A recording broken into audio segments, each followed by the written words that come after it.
Welcome into the Big City Sports Podcast. We have another episode coming up, and boy, is it similar to last week, but boy, have the times changed. We mentioned the Yankees going into the weekend against the Red Sox. We brought up Garrett Cole's numbers last week.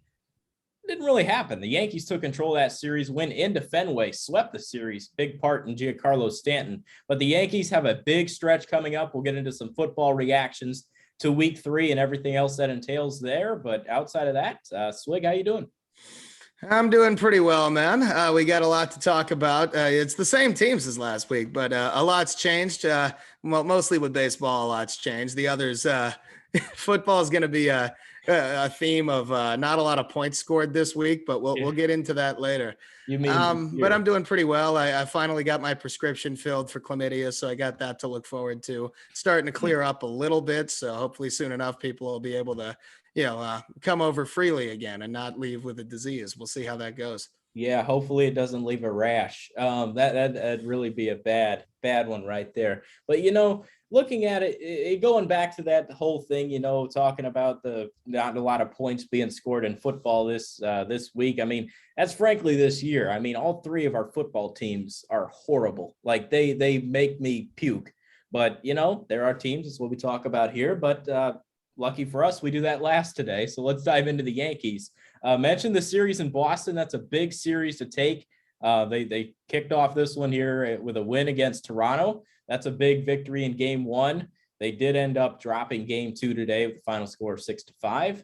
But what have you seen from this Yankee squad that's maybe have given you some hope? Mostly Stanton, honestly. The Yankees wouldn't have won 7 in a row without him. He especially took over in the Red Sox series, which was great. I think this third and final game of the Blue Jays series that'll be later today when this episode drops, I think that makes or breaks the season right there. I really do. If they are able to take 2 out of 3, they will be in much better shape.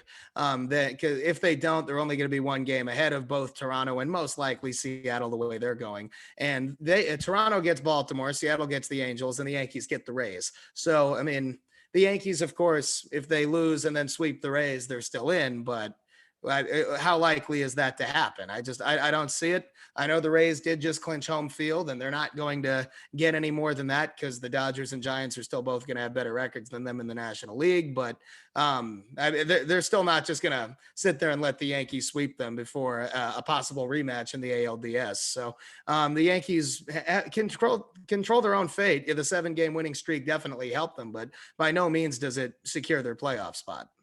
Yeah, it doesn't. It doesn't. But I'll say this. I watched that whole entire series. I watched every game Friday, Saturday, and Sunday.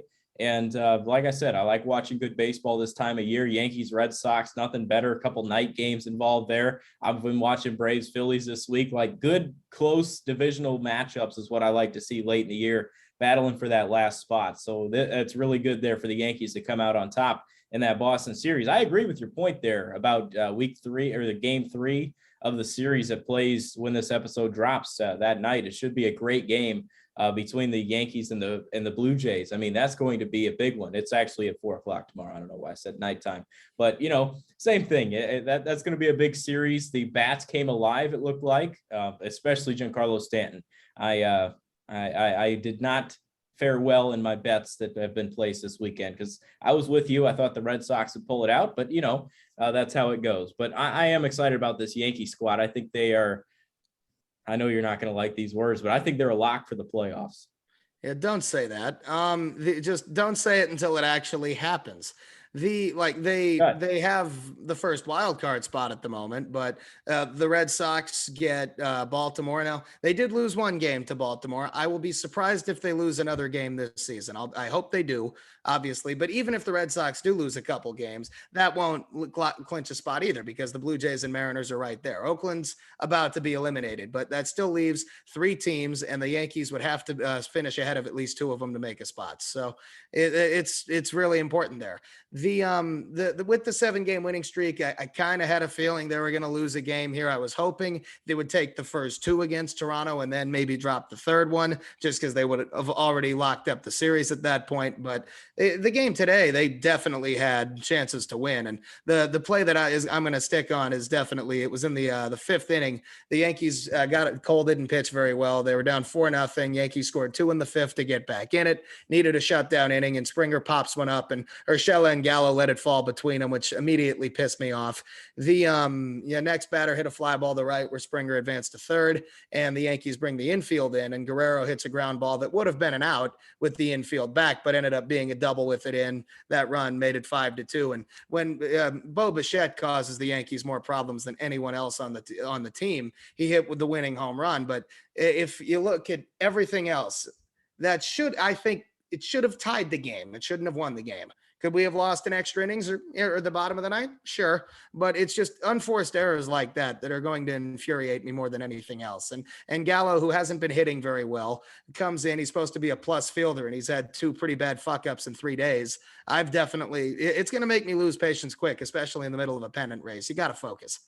Yeah, you got to. I mean, this is the time of the year where you can't be sloppy. That's what we saw on Sunday Night Baseball. There were multiple occasions, even on both sides. I think it was Boston, the Dahlbeck, the first baseman, had a little bit of an issue, but there were 2 in a row. And then the Schwarber's ball tailed. It might have been that. It might have been a lack of vision of Fenway Park. Who knows what it was? But 2 balls dropped in on back-to-back plays there and 1 at bat. I mean, that's little league stuff, and that can't happen this late in the year. You got to shore up defensively. You got to be fundamentally sound and can't let little things beat you. And that's what you can't do. Make the simple plays simple and move on from there. So that's something the Yankees got to do. Is there any concerns with the rotation heading into this last series? Oh, yeah, absolutely. Garrett Cole hasn't been quite as good lately. He's been very inconsistent. The Yankees might be pitching him on Sunday in game 162 on short rest. If they do that, that leaves a couple scenarios. The Yankees lose that game, then their season's over. But if not, they could have a 1-game playoff to get into the wild card if they finish tied for the 2nd spot. And if they end up using Cole on Sunday, then who pitches in a wild card game Tuesday, or a 163 on, I think it would be Monday, which is whatever the situation is. So Tyone comes back and gets hurt in the 3rd inning, so he re-aggravated his injury. So I'm assuming he's done for the year. The outside of that, Kluber's been pretty bad, frankly, since he's come off the injured list. And your only other options left would be Jordan Montgomery and Nestor Cortez. And they've both exceeded expectations this year, but if they're facing, well, pretty much any other team's number 2 or 3 starters, who are you going to feel more confident in? Probably the said team's 2 or 3 starters. I mean, you can give it any other team. I guarantee you that you would probably take him. I mean, Nestor Cortez is interesting. I thought he's had a fantastic year this year, and he's someone that sort of not necessarily flew under the radar, because if you're really paying attention to this Yankee squad, you know that he's been a big factor pitching for them this year. But I think he's a nice wild card to throw in there. But like you said, if you need a game 2 starter, if you need someone to start the wild card game because you start Cole for 162, he doesn't get it. That puts you in a tough situation, and hopefully that's where Aaron Boone doesn't mess up and do what he did earlier in the postseason last year. He always messes up. I've made it clear, regardless of how this season goes, I'm not a Boone fan. I'm not. I want him gone. The bullpen is in better shape, I think. Loaizaga came back today, which is helpful. He pitched a good 7th inning. And then the Yankees have Luis Severino, who's been effective out of the bullpen since he's come back. Somebody who can pitch multiple innings. Domingo Germán's active, but he hasn't pitched in a game yet, and I don't think he's going to unless it's a middle inning situation. I don't have the same trust for him in high leverage situations, and I don't think the Yankees do either, that they would in Severino. Michael King has been a very good weapon since he's come back. He's also able to go a couple innings, got a hard sinker, has that in common with Clay Holmes, who's been good except for tonight's game. So the bullpen is in better shape. Not perfect, but it's as good as it's going to get. The rotation, though, yeah, that's definitely a bigger concern. The only other option is to have a guy like King or Germán start a game, and King has definitely been more effective as a reliever, so I don't think the Yankees want to do that. And Germán hasn't started a game in 2 months, and he would just be a complete wild card. So yeah, I definitely have concerns about it. The Yankee lineup is very hit or miss, no pun intended, just a lot of swing and miss in the lineup there. And if they have an off night, then they're pretty much screwed. Yeah, this late in the season. Yeah, I agree with you there. But I mean, I know Clay Holmes had a bad outing tonight, but he is one filthy bastard. I think we can all agree about that. That stuff moves and darts like crazy. So if he could find a way to locate that, he could be an absolute weapon in the postseason. If he could find his groove of just, I mean, you saw that inning he had against Boston until, I mean, he was just throwing strikes. He was like, everything was out of the way. He made JD Martinez look like he's never held a bat before. I mean, he is one filthy option. And when you have Loizaga down, he's a nice option to come up and make big pitches there in the late innings. So I think he's a nice addition. He's been a good find since the Yankees picked him up a couple of months ago. Overall, he's only given up a handful of runs since he's come over. I get that. He's been a good find. Taking him out after that dominant sixth inning to bring Right. in Joely Rodriguez. Yeah, that's kind of what I mean with Boone not having the intuition and everything. Tonight, I get it to an extent. Loizaga pitched a really good seventh on like 11 pitches, and I know that they didn't want to have him go multiple innings in his first game back. But Holmes, he did pitch a scoreless inning in Tuesday's game, but he didn't look very good doing it. So I didn't really want him to pitch tonight. And I know hindsight's 2020, but he was just he was kind of due for one. And the misplay in the fifth inning, I still think looks really, really large in this game. So hopefully it's just a one-off. But this has been an extremely streaky Yankees team all season. And when they had the 13-game winning streak, for example, they absolutely tanked for 3 weeks after that.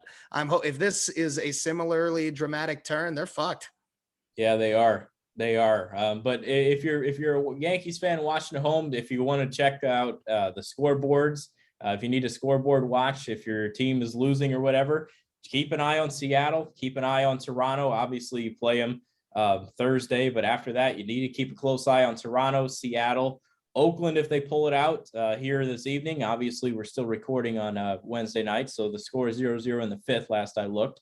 But, it's going forward. I mean, those are really the main teams you got to keep an eye on. Obviously, Boston as well, but those are the teams you got to watch out for in that wild card race. Yep. Right now, I just looked. Oakland's up 1-0 in the sixth. I really hope they hold on because I don't think they're going to end up getting in. That would take an absolute miracle. So we can root for them to win this game, and then it doesn't really matter what they do after that. With the wild card situation, yeah. That's pretty much it. With Oakland eliminated, you got the Yankees, the Red Sox, the Blue Jays, and the Mariners right now. 4 teams battling for 2 spots. It's that simple. We'll see what happens. I'm scared. Yeah, I would be scared as well. Although that race is really close, I'll tell you something that wasn't close, and that was Sunday's game between the Denver Broncos and the New York Jets. Holy shit, that was 26-0 in Denver's favor. Zach Wilson added 2 more picks to his impressive rookie year. Denver Broncos defense, Vic Fangio, he's done it 2 straight weeks to rookie quarterbacks. Like, he can scheme with the best of them. Trevor Lawrence had that good opening drive, and after that, he was nothing in week 2 against Denver. He shut it up, and that's what he did to Zach Wilson. The Jets couldn't find any consistency on offense, and they look like a lifeless team out there. Yeah, they might as well have just taken a bunch of dead bodies from a morgue and put them on the field. It would have been just as effective. I can't say I'm surprised. I mean, the Broncos, where the game's in Denver, they're a better coach team, they're a more talented team, and a tough matchup for the Jets. But yeah, the Jets offense did not show up. That's going to be a recurring theme here. The 3 teams we cover scored a combined 20 points on Sunday, so they're not exactly lighting the world on fire. Just the Jets themselves, they have a lot of problems on both sides of the ball. I think the offensive issues are more glaring, but they would have struggled to beat a college team on Sunday. Yeah, I agree with you there. I do. I mean, Denver it's Teddy Two Gloves. Like, that dude he's winning football games, although he didn't throw any touchdowns or anything like that. They relied on their ground game. I think Javonte Williams is going to be a great running back in the NFL. He's looked light. He's shown some life. He's shown some energy these last few weeks, and he looks like he has the ability to be one of the best, or not the best, but he has a skill set to where if he maximizes that, he could flip a switch and become elite in a heartbeat. I mean, that guy is a phenomenal runner. But looking at the Jets side, I mean, once again, there's nothing offensively to talk about. other than Michael Carter being more involved. I think that's one storyline that we could see.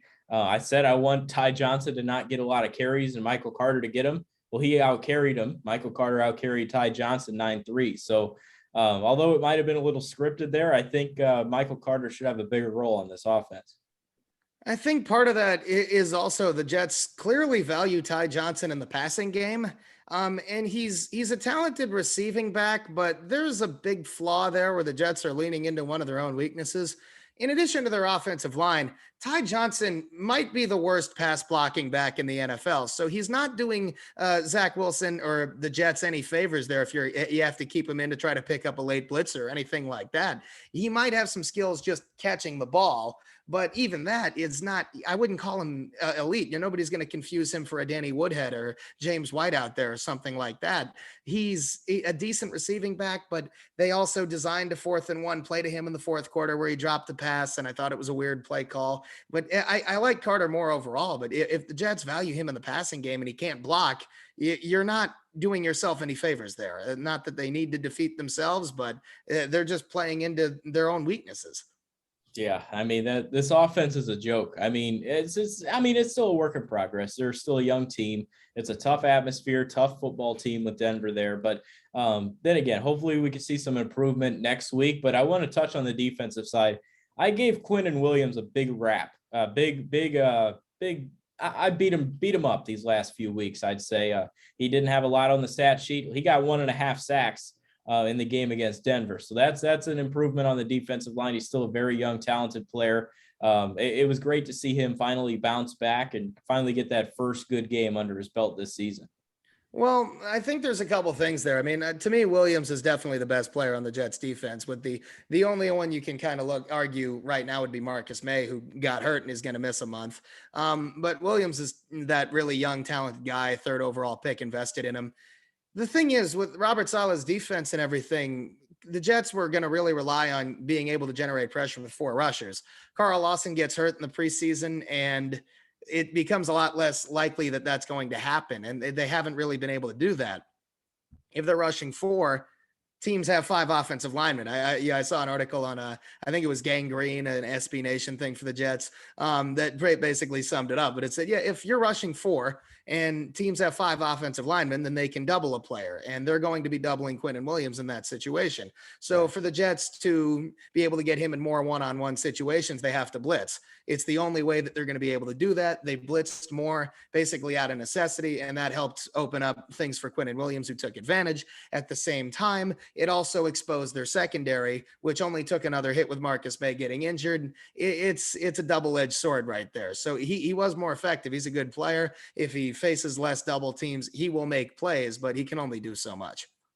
And you got to find a balance between that too. Like you can't commit to one and not the other for a full game, because then you're shooting yourself in the foot. You're either getting no pass rush and you're having a ton of time to defend the pass, or you send everybody and then they just beat you over the top, especially with no Marcus May. So, I mean, that's a big spot here for the Jets going forward. Like, how's Robert Saleh? I think he's a phenomenal coach, phenomenal defensive coach, I'd say. I'm not going to give him any head coach status yet. I think he's a great guy. He's a great atmosphere person to build a culture. And I think he's in a nice spot to do that. And with this defense, he's got people flying around. Quinnen Williams' brother, Quincy Williams, former 3rd-round draft pick of the Jaguars, has had some big plays these last 2 weeks, racking up a lot of tackles. So the brothers reunite there in New York with the Jets, and I think that's another good story of him just going out there playing football, and it seems like Saleh likes him. Yeah, I mean, the activity is definitely there, but the personnel isn't. So no matter what coaching schemes they're going to have, there's going to be some limitations on both sides of the ball, but especially offense. Defensively, I think I know how to figure it out though. Just send a 0 blitz and leave the corners on an island like they did against the Raiders last year. So Yeah. I'm sure I triggered a few people's PTSD with that comment. Offensively, I still have some more questions though. I think that's where you can at least question the philosophy a little bit. Talent, not a ton of talent there either. Denzel Mims barely played week 1. He's been inactive weeks 2 and 3, which I think is a situation you got to look at with a 2nd-round pick. Outside of that, though, that same article I read, to me, this makes sense. We talked about the Jets having a big weakness at tight end and not a lot of depth. They traded Chris Herndon, which took away from the depth as well. Tyler Kroft, I think, ended up getting injured in this Denver game, but even when he was healthy, they don't really have the bodies at tight end, much less the talent. And they're running out 2 tight end sets a decent amount. Why? Yeah, Why do that? I that's a don't have lack anything of a else clever to say there. Just why in the hell are you doing that? that's honestly stupid. I mean, if you don't have the tight end depth, I mean, even if you had one good tight end, I could see it. But like, if you don't have any, that's sort of ridiculous to go out there like that. I mean, it makes no sense. I mean, you should probably at least go 3 wide. You have a lot of receiver depth. I mean, maybe you go with some more splits there. I think that's a big coaching, not fail, but it's like it's a lack of blending the offense together to fit your personnel. And I think that's a great tee up of what's happening with the Jets. It's really bizarre. That's all I got for it. And it's amazing how much we've talked about the Jets and haven't really gotten into Wilson yet. We'll make it brief. I don't think he really had too much of a chance in this game either. Not quite as severe as New England, but that defensive scheme is going to be really difficult for him. He didn't have a great game or anything, but he wasn't put in a very good position to win either. There's only so much he's going to be able to do. Now, I'm hoping for his sake that he is able to show some signs of improvement here in the next week or two. Otherwise, the pressure is going to start to mount pretty early. As stupid as that might be, this is New York and an impatient fan base and a team that sucked for a decade. Even if it doesn't make sense, even if they're clearly rebuilding, it's not going to take much for people to start putting the bust label out there. So I'm hoping for his sake he is able to show more flashes like he did in the second half against Carolina, give them some semblance of hope. Yeah, I agree there. He's got to step up.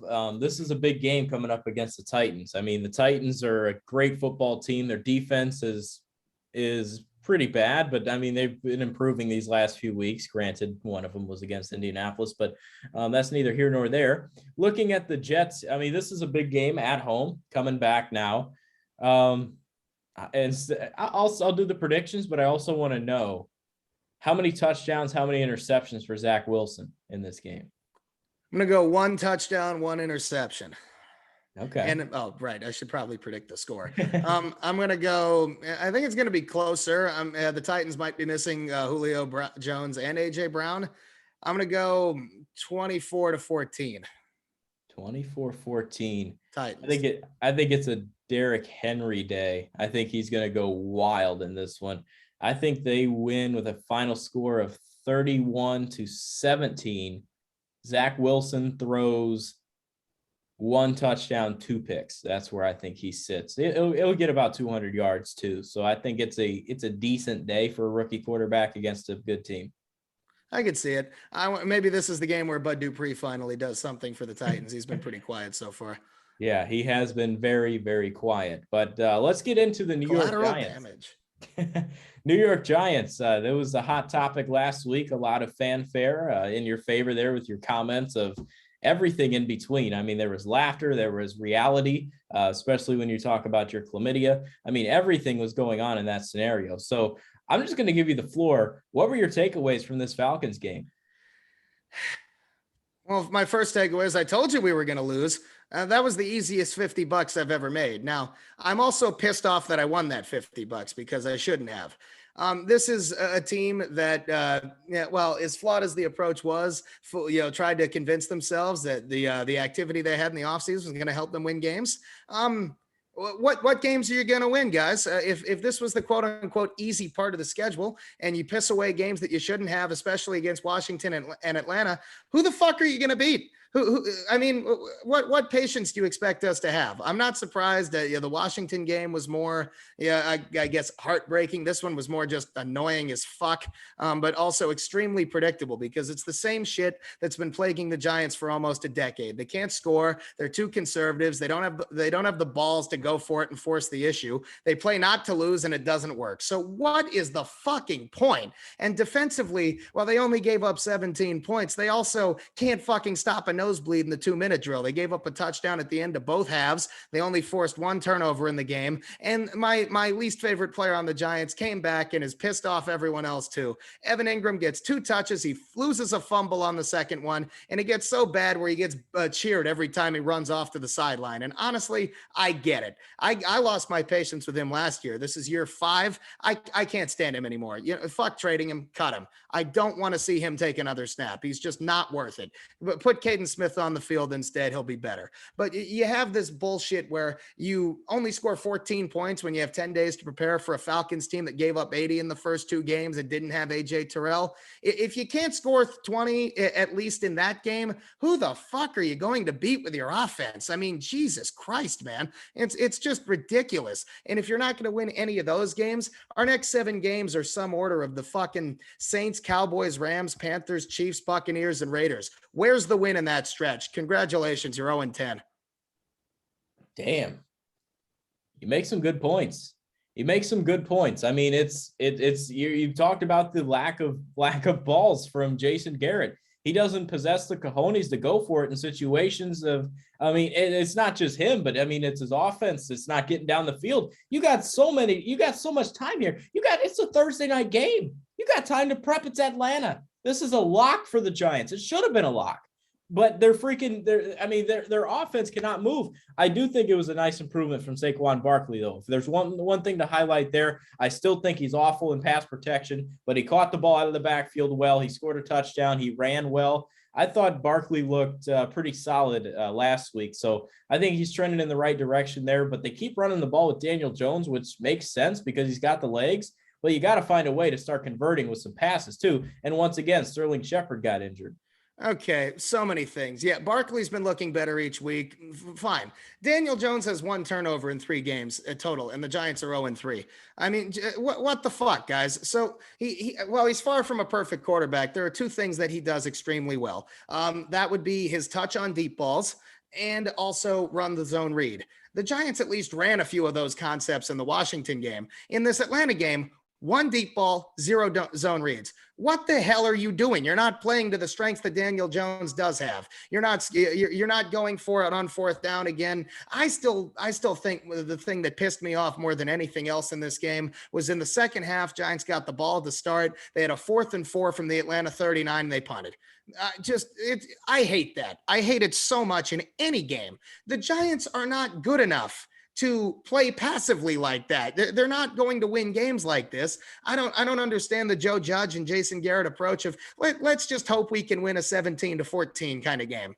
We can't. We just lost a game with that exact final score because we settle for field goals in the red zone too much. We get 1 touchdown against the Falcons. Then the play calling doesn't make sense, right? And then let's look at another situation. We finally saw just a glimpse of the talent that Kadarius Toney does have.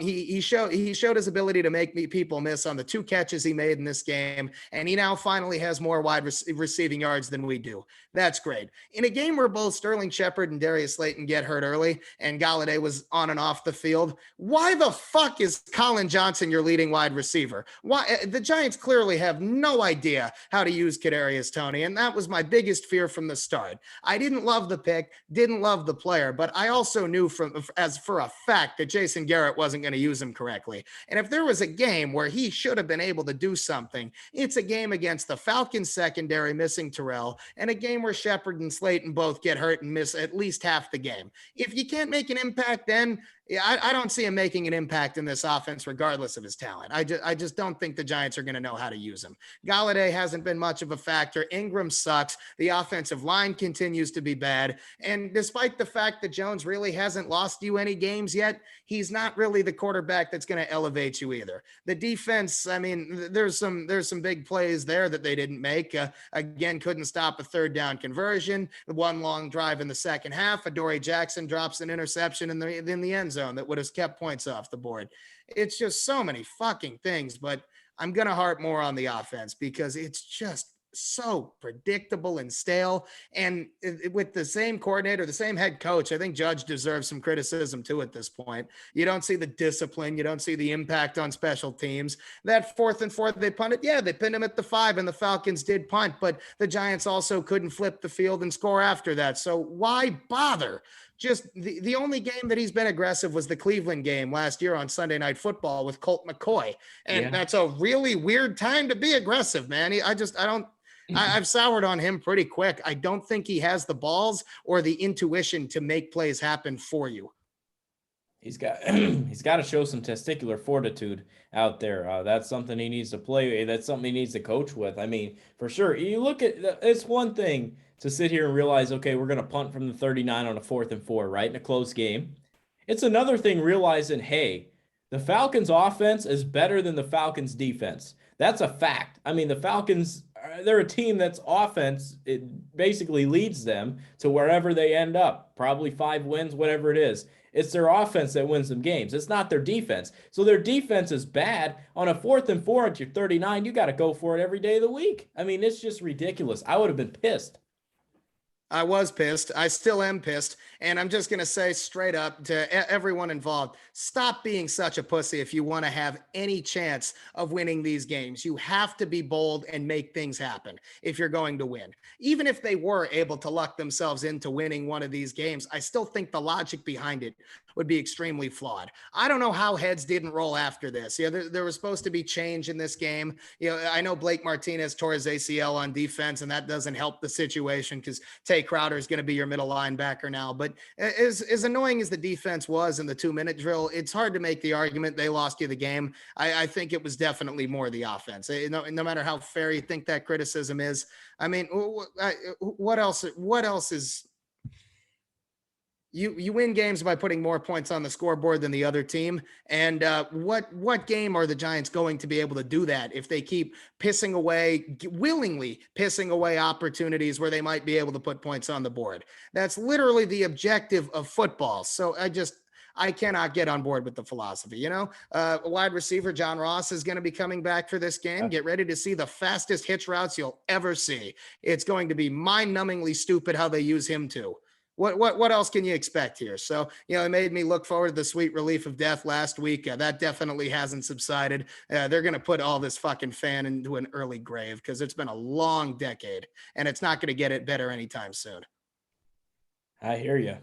I hear you. It's a tough situation. I mean, there's nothing you can do. It's like you're stuck. I mean, honestly, it's like you're stuck and there's nothing you can do. I mean, there's times in these organizations, we know the problems. We know exactly what it is. We came on here telling you last week, they're not aggressive. Same thing this week. They just run the same things. And it's so annoying as sports fans realizing we can see these issues, but they can't be fixed no matter how hard we try. And it's not going to take our interest away because we like the team. We like rooting for our team on game day, but it's the same stuff every single time, and it's got to be so freaking annoying. So hopefully Tony gets some more routes. Hopefully they can incorporate some more testicular fortitude into their play style, and hopefully they can come out with a victory on Sunday. If we beat the Saints, I will be shocked, but whatever. Let's at least see the Giants play to the strengths they do have. That would maximize any chance they have of winning any fucking football games because they keep playing like this where they just, play the conservative route and hope to win a low-scoring defensive game. Well, defense isn't forcing a turnover late to make that happen. Or in the Washington game when they did, they still pissed it away. So if playing, I'll just go back to that question. If you're playing not to lose and it doesn't even work, what is the point? Try something different. Just I can't do this anymore. I'm gonna have a stroke on camera. So just I hope that they see that this isn't working and make some changes because that old quote where the insanity is doing the same thing over and over and expecting different results. Well, hey, we've seen that already. Change something if you want the results to change in the record. Yeah, I agree there.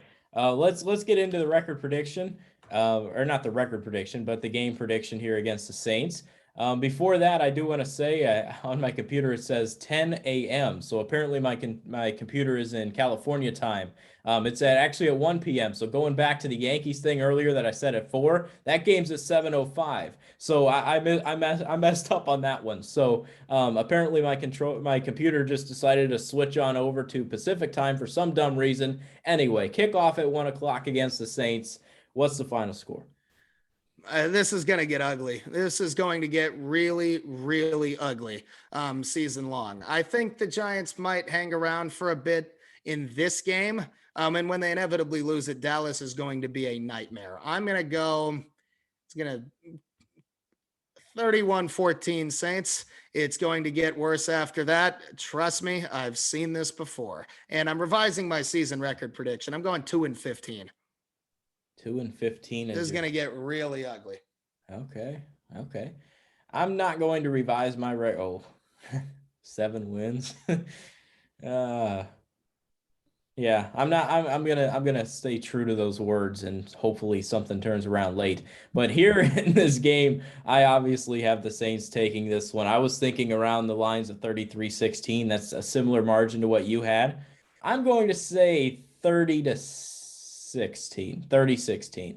That's where I feel. I'm going to take 3 points off the Saints there. Graham Gano, I think that's one thing we should talk about before we switch. Graham Gano has a freaking leg, and he should be the MVP of the Giants, especially last year and this year. He doesn't miss. The guy's insane. He is a good kicker. I would prefer he kicks extra points rather than field goals. Nothing personal. Let's move on before I have a stroke. Yeah. Speaking of field goals, let's head over to the Bears. Yeah. That was a long time ago. But anyway, Justin Fields took the field, and Matt Nagy's an idiot. And there are many things surrounding. The Bears ended up buying a racetrack. They might be on their way out of Chicago, so that might be something in the storylines. But let's look at the last game that they played, obviously against the Brownies. I had the Browns winning that one because rookies in their first start usually do not do well. However, Fields was not in a position to succeed. He only completed 6 passes on the day, threw for 68 yards. It was not a good day at all for Justin Fields. It wasn't a good day for the Bears offense as a whole. There were so many flaws to that offensive game plan. It's amazing. I haven't seen anything less offensive since Will Smith's rap career. It's like, like almost purposely inoffensive. And it's like the Bears intentionally tried not to move the ball down the field in this game. I know that's not a perfect analogy, but I'm going for it anyway. The Bears, they have so many things that they should be upset with. Let's start with what exactly was Matt Nagy's plan here for Justin Fields? Like, Fields was not perfect, but he, considering the state of the Bears offensive line, I'm going to get professional for a second. One of Fields' best attributes is to extend plays and be able to do things on the run. So why were there no moving pockets designed to suit those strengths and not have him sit behind the 5 human turnstiles that the Bears call an offensive line? That definitely did not help his situation. He took 9 sacks on the day. 4.5 of them came from Myles Garrett, who definitely looked like the first overall pick he was drafted to be. And Jason Peters did not look like the Hall of Fame tackle he will be in the future. He is 39, so it's kind of unfair to say that we expect better, but holy shit. It was just terrible. The total offensive yards on the day, I think, were 47 if you account for the sack yards. I think the passing yards was 1 after the 9 sacks. I think that lost 67 yards. I mean, Christ, man, it was just ridiculous. The fact that the defense at least kept it somewhat close on the scoreboard, I almost feel bad for him because the Bears defense has actually been decent the last 2 weeks after a bad week 1, but I mean, holy shit, man. The Bears might have had the worst offensive performance of the 3, and that is saying something considering the Jets got shut out and the Giants scored 1 touchdown against the Falcons. You remember, what this game reminded me of, with the Bears ended up only completing 6 passes. It was low offense in the game. Remember a few years ago when the 49ers went to a snowy Chicago, I want to say. I think they were playing the Bears. And both Colin Kaepernick and the quarterback for the Bears at the time, it's been a lot. I think it might have been Cutler.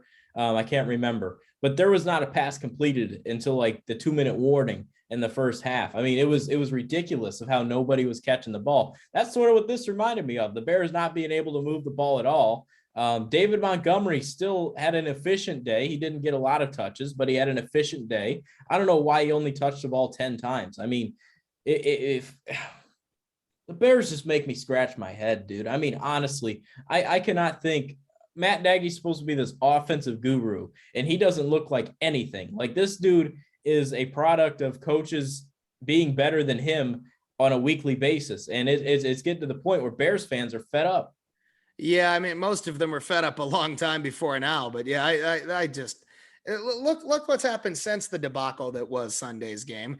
He said that all three quarterbacks they have are under consideration to start. I know that wasn't exactly a great debut for Fields, but you got to be backing him up. I don't know why you don't just commit to him being the starter already, like any other team would have been smart enough to do.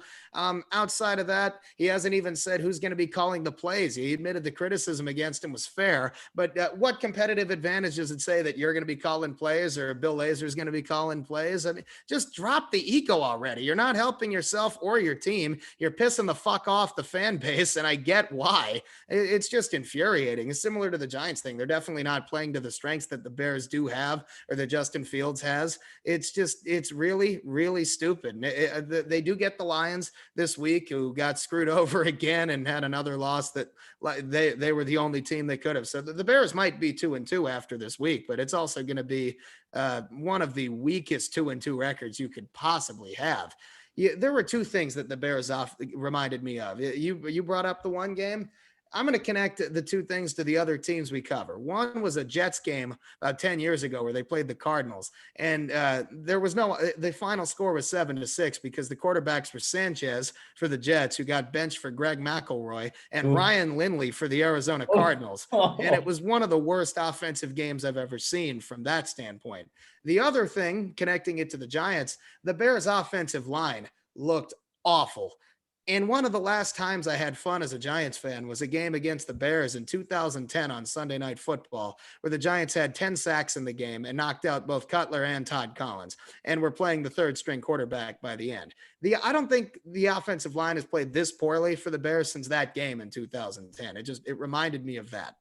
Yeah, I see the similarities. Both good points there. I can't believe that was those two quarterbacks played. I thought watching Cody Kessler versus Josh Johnson in person was bad, but that honestly was bad. I mean, honestly, how else would you want to spend your Sunday than watching poor offensive football? Heck, if you're a fan of our teams, you get it every week. But you look at the Bears.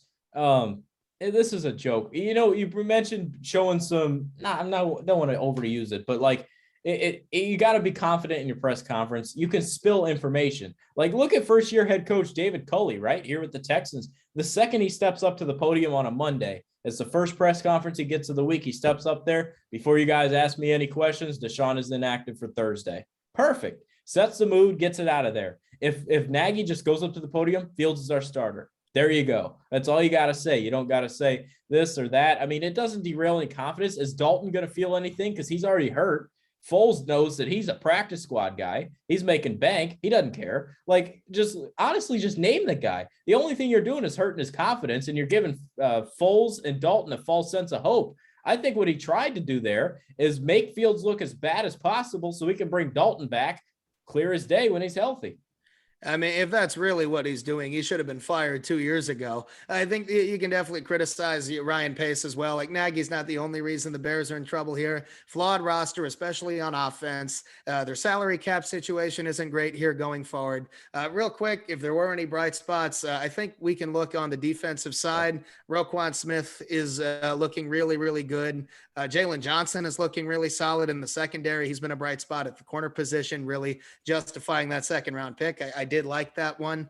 Outside of that, Robert Quinn has actually provided something of value to the Bears this year so far on defense, which is more than he ever did last year. Is he going to justify the contract and the weird swap one for another? No, but if there's one thing you can look at, Sean Desai, I think, has done a much better job with the defense after a rough week one. That might be sustainable. The offense, though, yeah, I agree with all the criticism. It's not looking good here. It's probably going to be a very long season. The Bears have a pretty tough schedule outside of the 2 games against Detroit.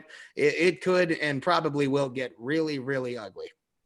Yeah, and that's a good news for a Giants fan. I mean, heck, you hold the first round pick there. Maybe that'll give you something to root for. If maybe you get 2 in the top 5, gets you a top quarterback. I mean, that's one way to go for it, or anything like that. I mean, it's a silver lining. The defense did look good. You mentioned there both the big days from Khalil Mack and Robert Quinn, 2 sacks from with Khalil Mack and 1 from Quinn. So good there. Mario Edwards and a half, 1.5 sacks there. But let's look at the contest against the Detroit Lions. You don't want to rule out a divisional game. The Lions have shown some fight. That's what they're basically preached on there with Dan Campbell under the helm. How do you think this one goes? I think a lot of it depends on who starts at quarterback. The Lions, of course, just another absolute gut punch for them. As amazing as that NFL record 66-yard field goal was, there was a delay of game the play before that should have been called. I'm not trying to take away anything from the kick, but he wouldn't have made that kick from 71. Hell, he wouldn't have made it from 67. So the Ravens are fortunate there. If the Lions are able to somehow put that past them, and the Bears continue to not have any mobile pockets, they could win this game. But it's going to be a really stupid game. I have the Bears winning 17-14. 17-14. You know what? I'm going to go even lower scoring than that. I think not the Giants. I think the Lions will win this football game with a final score of 13-10. 13-10 is where I'm going. I think the Bears do muster 1 touchdown, but I mean, once again, it's going to be an ugly football game, but I got the Lions winning it. Well, I hope they win, if I'm being honest. Like I said, I wanted the Bears to go 1-17. Let's revise it. I hope the Bears go 1-16 this year. And if they're going to do that, they have to lose to the Lions. So we'll see how that goes. Yeah, it should be a good one. But yeah, I mean, that's a lot of NFL coming up. NHL preseason, the Blackhawks played tonight. How about that? Going to get some more hockey coverage, obviously, as that season gets ramped up. NBA, we'll be covering them here soon, too.